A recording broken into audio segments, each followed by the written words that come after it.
سڵاتان لێ بێم کاتتان باش لاڵقێکی دیکەی بەرنامەی هەفتانەی کوردستان 24ەوە لەگەڵتانم کۆمەڵێک بڕگە و بابەتی جیاواز و سەرنجڕاکێش لاڵقەیەم جارێ بەرنامەی هەفتانە هەیە لەگەڵمان بن. یەکێک لە کۆنترین خەیاتەکانی شاری سلێمانی نرخەکان دیاری ناکات و بۆ کڕیارانی بەجێ دەهێڵێت.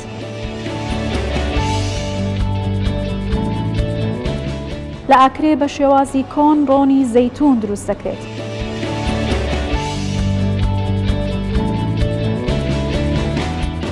سەد ساڵ بەسەر دامەزراندنی قوتابخانەی سەلاحەدین لە دهۆک تێدەپەڕێت.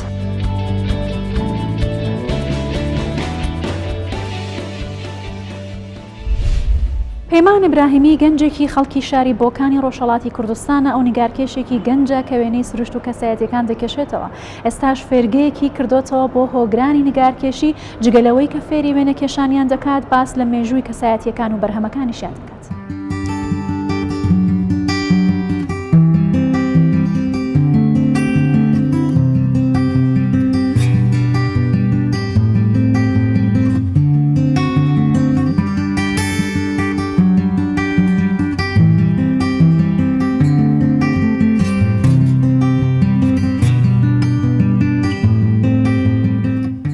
هلا والله كعلاقيك شديد بتراهي ونقاشي بو هذا وباعثي وبو كمن وارد دنياي هنر بم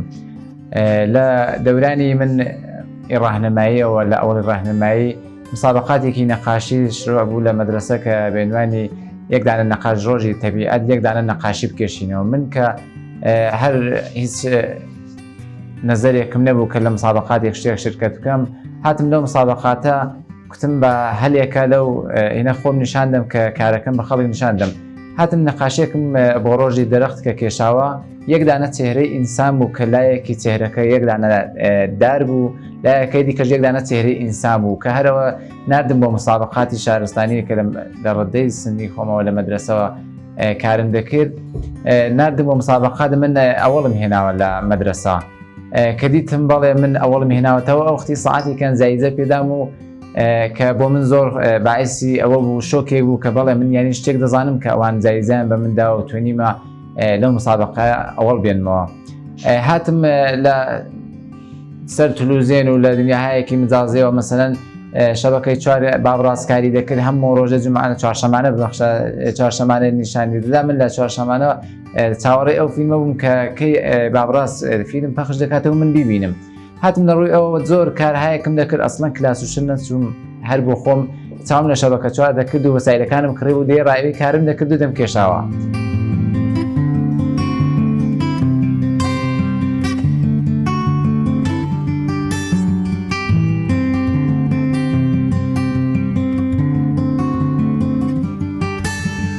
مسابقاتي كيقولوا بين شهرستان شركة مكر أول مهنا ودوبارا نارديانم بو رضايا لمسابقات أسطاني ليش شركة مكير كجواب كم داي مدتك حتى وقتين باز نفري أولت هنا وتولى مسابقات كانت دنيرين بمسابقات كشوري كلا مسابقات كشوري من شركة مكير أول باربو كلا زندگيم دامنا مسابقات كشوري نفري أول إيران هنا ولا سطحي همسني خوم دار مدرسة كأول هنا باز تقدير وتشكر هاي كلا دوای بوومە دومی دەبیرستان لە ساڵی دومی دەبیرستاندا من زۆر کە ویستم لە دەرسکەم بکشێمەوە ویستم بێم کاری گرافیکی بخێنم چۆن بڵام دەرسی تەڕاهی و نەقاشی بخێنم لە بۆکان زۆر مەدرسەکان سوال و جوابم کرد کە ڕشتەی گرافیک نەبوو ڕشتەی نەقاشی نەبوو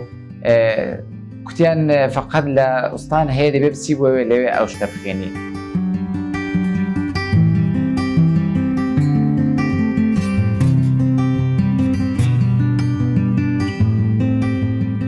تنيا رجايك وما بخوم كاركم دقل دنياي هنر تيكاو بمولي بشويكي زور جدا لقل سبكاني كلا دري هي من هاتن هر سبكيك زور قرام لولا شعر هاي قرام كاببين بسبكيكي باش شي هي لو رولا لبرزدابيا هيتم هاوش هاي كي تكراري وفقط دهاتن دو مثلا كاريان إلهام لكاري شكي قربو كاريان كربو من هاتم هواي أو أنا متيكاو كيف بشويك زور زياواز وزور متفاوت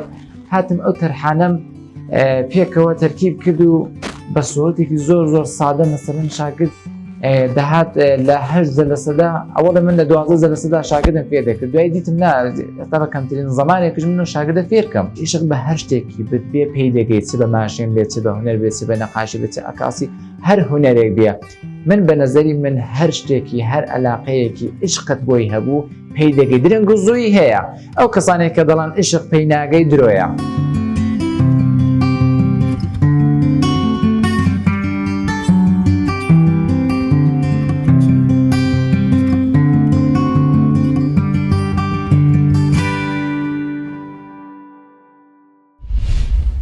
علی خەیات کۆنترین خەیاتی جادەی مەولەویە و لە ساڵی 1970 خەریکی کاری دوورمانە بەڵامێکێک لە تایبەتمەندیەکانی کارەکانی مام علی ئەوەیە کە نرخی لەسەر دوورینی جلوبەرگەکان نیە پێت دەڵێ کە خۆ چەندت دانا ئەوەندە پارە بدە ئەو باس دەکات کە بۆچی بەم شێوازە کارەکەت.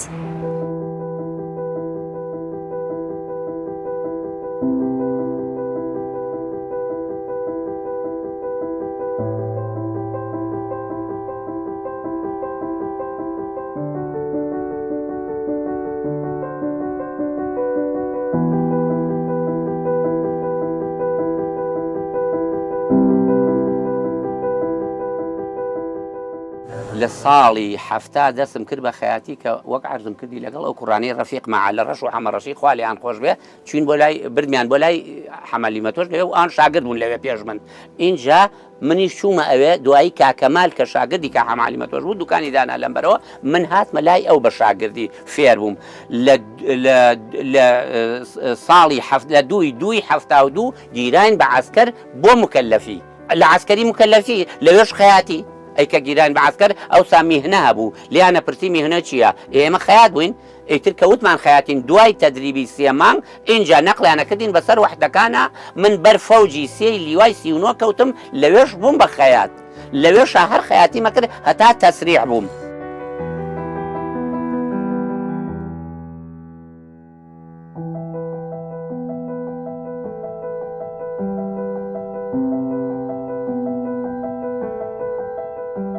کاک بورهان گیرا بە عەسکەر ئیتر دوکانەکەی کوڕەکەی بر بەڕێوە وتی کاک عەلی بۆ نایە ئەم دوکانەم لێ بکڕی وتم بەسەر چاو لەوێ فترەیەک ئیشم کرد خەیاتی مەکرد هەر وەک چۆن عەرزم کردووی چاکەت و پانتۆڵۆمانەمە دووری دوایی ئەو دوکانم فرۆشت هاتمە ئێرە لە تەقریبا نەوەویەکەوە لە نەوەیەکەوە ئەلەم دوکانە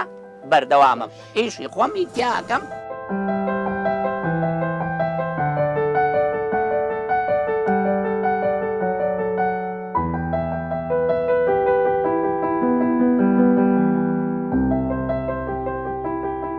ئەو وەختەیش خۆ ناڵێم سیعر نەبوو هەبوو مەسەلە قاتیان بە چەند ئەدوری خەیاتەکانی تر بەڵام من گوێم لەوە نابوو بە هەوەسی ئەو شەخصە چەند پێی خۆش وایە خاترمان نەگرت لەبەر ئەوە من قەناعەتم بەوە هەبوو شەر نییە ئینسان هەر بەو سیعرە ئیش کاکە بۆی دانراوە مهمەوەی ئیشەکەت جوان بێ و ئیستیفادەی لێ بکرێ باوەڕێ بێ ئەگەر بڵێن خات هەبوو مەسەلە بە 20,000 دووری بە 20 دیناریە وەختەی دووری بە 30 ئەیدوری من گوێم لەوە نەبوو دەی باە دوانزەی باە چواردەی باایشمان نەکرد پانتۆڵیانە دووری تقریبن بە 5 دینار بە 3 دینار من دوو مۆرەگر 1.5 ئەمە گوێم لەوە نەبوو بۆشی دەزەدام لەبەرەوەی قەناعەتم هەبوو لە ئیشەکەی خۆما.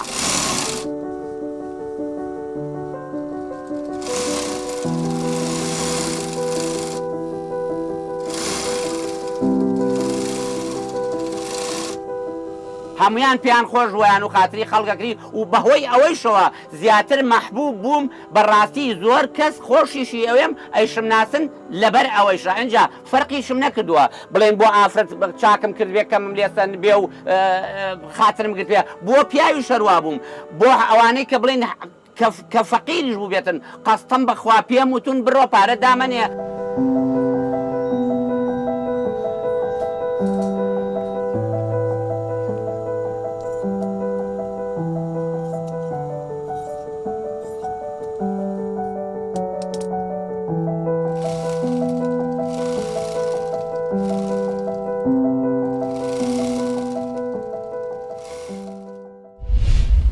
ساڵانە لەگەڵ هاتنی وەرزی زستان جوتیارانی دەڤەری ئاکرێ دەستەکەن باڕێنینەوەی زەیتونەکانیان بۆ دروستکردنی ڕۆنی زەیتون. جوتیاران ئێستا شەر بە شێوازی کۆنی کوردەواری ڕۆنی زەیتون بەرهەم دەهێنن ئەوان نایانەوێت کە هیچ ئامێرێکی دیکە بەکار بهێنن لەبەرەوەی هەر هەمان شێوازی کوردی خۆماڵی بتوانن کارەکانیان ئەنجام بدەن.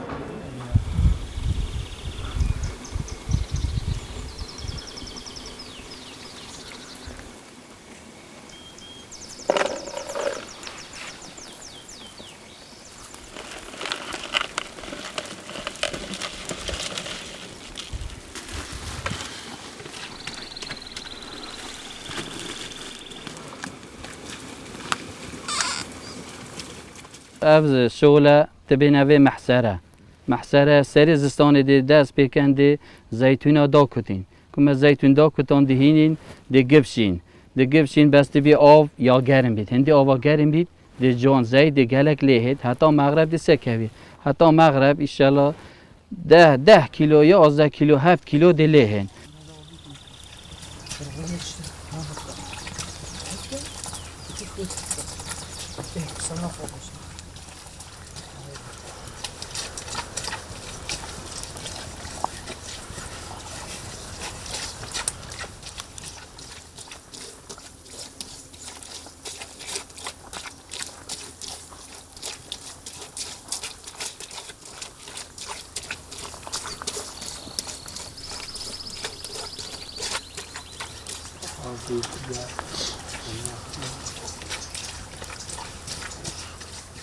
اف شغل زیتون گفشینه گلک یا بزحمت هندی مکینه اب صنایع بس مکینه کیلویی 8000 7000 9000 زیادی دیگه نه هندی اف شغل گلک اب زحمته هست بیده هی گفشی حتی مغرب بس زیتک خماله صافیه زیتک صافیه حتی کیلویی 35000 40000 هیز فروتیه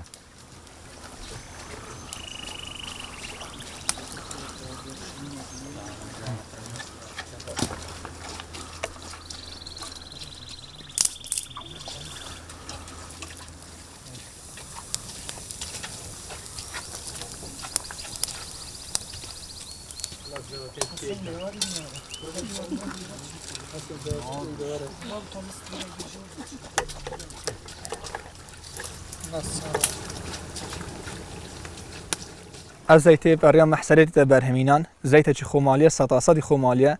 و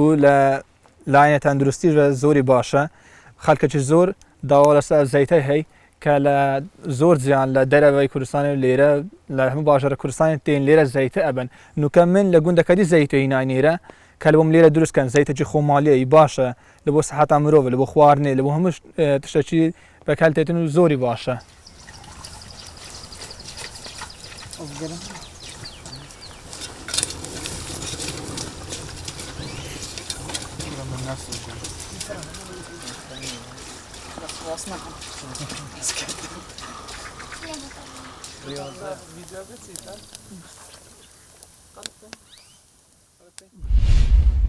کیوان محو اسماعیل هنرمندێکە کە هەر لە منداڵیەوە خولیای وێنەکێشانی هەبووە و لە ساڵی 1985ەوە بەشداری پێشانگاکانی کردەوە وێنێ کەسایەتیە کوردەکان و کەسایەتیە گەورەکان دەکێشێتەوە کارەکانیشی بە نوختە ئەنجام دەدات ئەو دەڵێت لە وردەکاری بێزار نابن.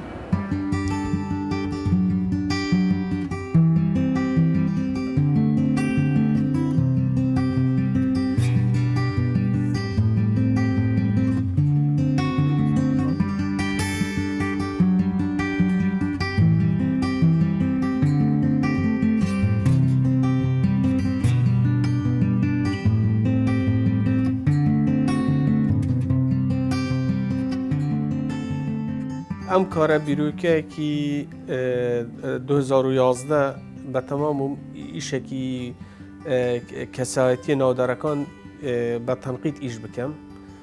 که ایشه که زور کاتی خوش ایشم کردیه لسالی 93 و 4 و بلام هم خطوط بو هم تنقید بو دوای بس تنقید بکاری مینا بو یعنی او وینانه او پورتریتانه بمینن بو میجو بو هتا لسد دار که بمینوا یعنی او دارش دارکی محکمه وکو پراونیه ورقه یعنی که ما دکه یان ضربی بیان تیک بچی دارکه او تر یعنی محکم تر یعنی بو پاراستن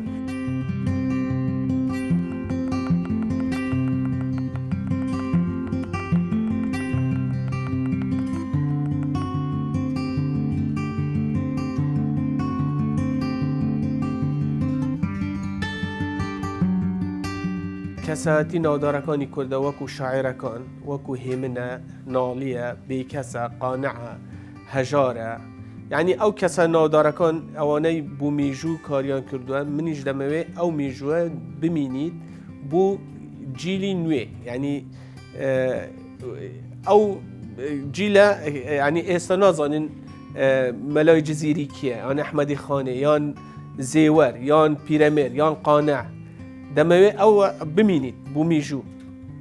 ئەو کەساتیانە بە تەماشم بیکەمە 120 دانەیەک بە زمانی کوردی و عەربی و ئینگلیزی بوو ناوخۆ بوو دەرەوە بزانن ئەوەندە کەسایەتی ناودارمان هەیە ئەو پینوسە ڕۆترینگەت بوو ماوەی تقریبا 25 ساڵە هەمە 25 ساڵ بە کەونیشم کڕی بەڵام ینی تحفظ پێ دەکەم کە بمینی هەتا ینی ئەگەر پارچەکەش بمینی ینی هەڵدەگرم ینی ئەوەندە ئیشم پێی کردیە 150 دانە زیاتر ئیشم پێ کردیە بەس کەسایەتی ناودارەکان 97 دانە قیاسەی 44 32 لەسەر دار ئیشم پێی کردیە بێچکە لە ئەوانەی هێلکێ و بازنەی و گەورە و ئەوانە.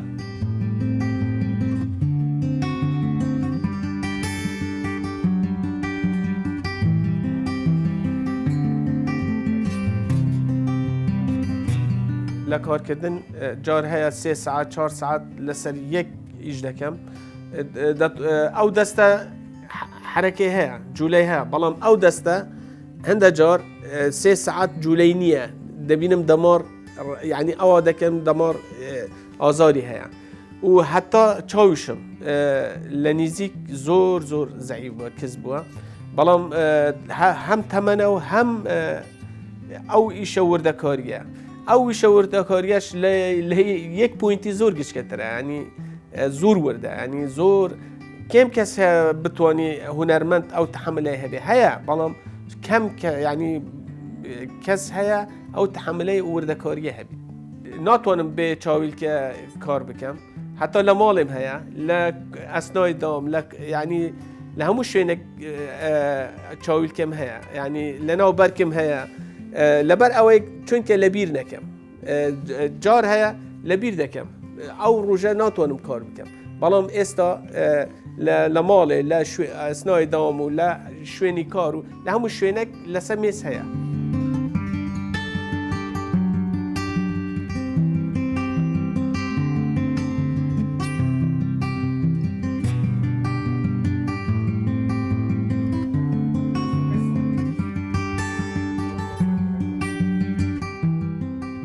حتا چارچوبە قیاسات و برین و هێلکێ و بازنەی و ئەوانە بەخۆم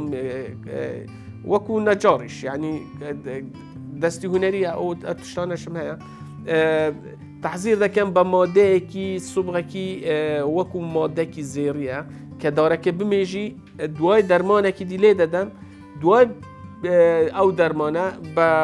پینوسی دار پێدەنە قەڵەم ڕساس لەسەر هێلکاریەکەی دەکێشم بەڵام یەکەم جار لەسەر کاغەس ینی هێلکاریەکەی دەکەشم دوای دەخمەسە وەرەقەی ترێس بۆ حەجمی قیاسی ئەو لەسەر ئەو فۆرمە ئەو دارە ینی قیاس ینی بە تەوازنەکە دەربچیت دوای کاتی تەواوبوونی تەنقیت و ئەوە خەلاص بوون و بۆ ماوەی 1 ساعتیش تەماشای دەکەم کە هیچ هەڵەی تێدا نەبیت کە دەرمانی دوام لێ دەدەم کوتاییە ینی ناتوانانی لەسەر کارکەوە دەبی یان سمپارە یان شەفرەیەک لێ بدەی ئەگەر هەڵەی تێدا بەڵام 2 ساعتێک دادەنیشم لە بەرامبەر کە هەڵەی نەبیت دوای ئەو کاتە خەلاص بوو دەرمانی کوتایی لێ دەدەم.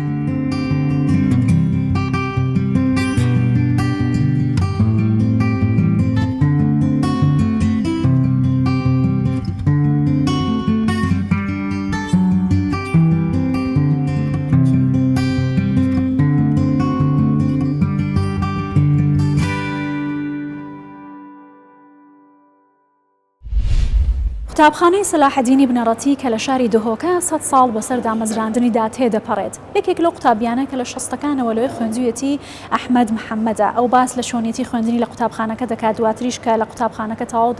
دەبێتە بەڕێوبەری قوتابخانەکە و چەند ساڵێک بەو شێوەیە کار دەکات ئێستا باس لە گرنگی و مێژووی قوتابخانەکەم بکات.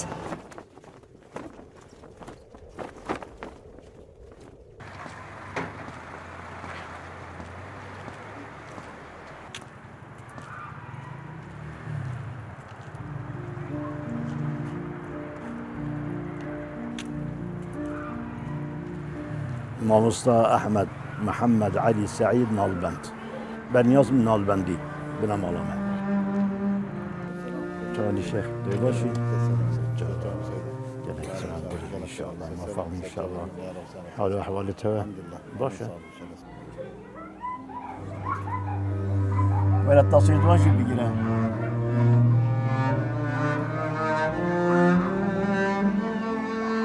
محمد بي مدرسة 6 صالة ام درباز ونجي بي كاتن باش هنجي كنا هنجي ناوندي وعملينا وهم تقولنا ثانوية دوك للبنين ما أجي ما خلاص كل شوينا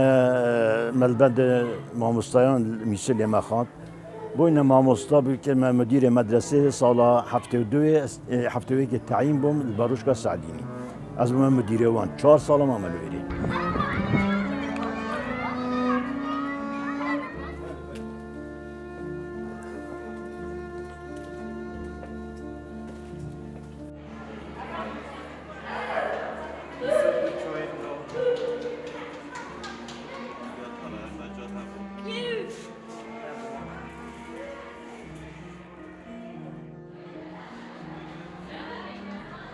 هزار النهضة وحشتي وحفتي حتى هزار النهضة بمطن هي أزبون ريبري في مدرسة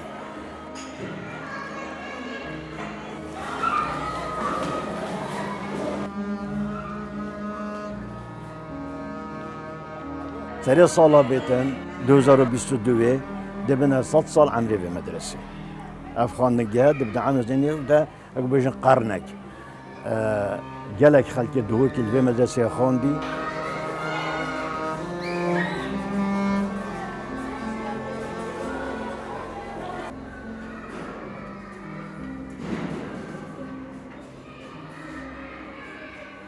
طب خانم اتمیجو خدا کو اوا امی برافسا سالی چین سه جرا نوی هاتیه گوریم سه جرا آوایی هاتیه گوریم دمی بود دمی سال بود سال طلبه جیمه هبونه ما مسیحی هبونه ما بسرمان هبونه همان دم ما مستعد مسیحی هبونه ما قشه هبويه ما مالا هبويه ما مستعد جی هبويه الفيري بطاب خانم سال 22 دانانوی حتی گهت 53 54 نوی مدرسة دهوك الابتدائية للبنين بو 53 54 حتى سال 1907 نوي مدرسة دهوك الأولى بو اللي سال 1907 وإيكش بندت ركفتنا يازي آدار بو قال حكمة عراقي نوي قطب خانة بونا كردي إنا بيقاوي أولى بو صلاح الدين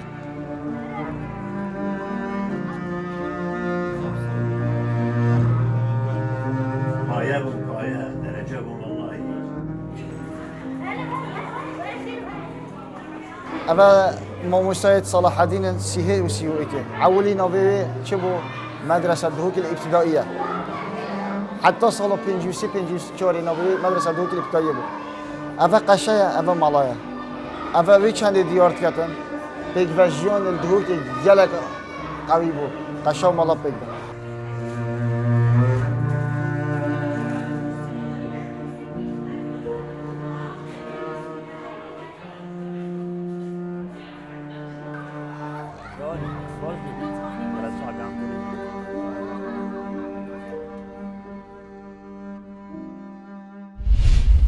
بەیەکەوە بینەری بەرگە بابەتەکانی بەرنامەی هەفتانە بووین لە کوردستان 24 تا پێگەیشتنەوەیەکی تر هەرشاد و بەختەوە بن.